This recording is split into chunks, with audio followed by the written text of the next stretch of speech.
Hello student, today we discuss about the theorem of real analysis. Prove that a monotony decreasing sequence tends to its lower bound.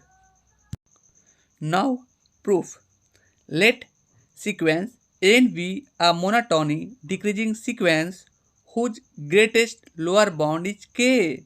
Two cases arise. Number 1, k is finite, and number 2, k is infinite.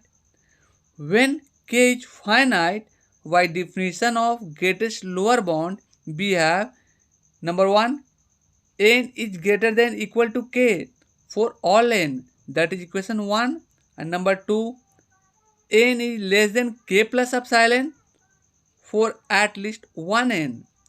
Let it be true for n is equal to m, then m is less than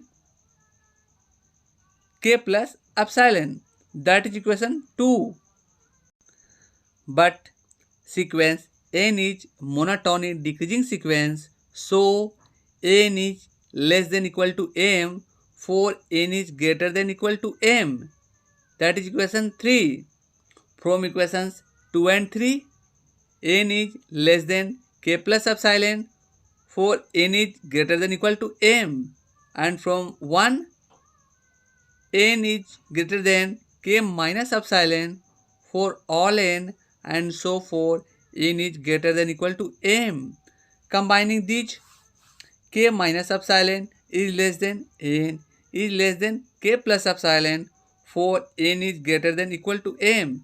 Therefore, mod of n minus k is less than epsilon for n is greater than equal to m. Hence, sequence n tends to the greatest lower bound k when k is infinite.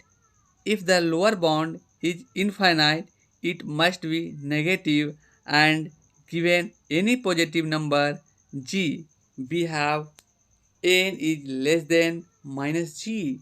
For at least one value of n, let it be m.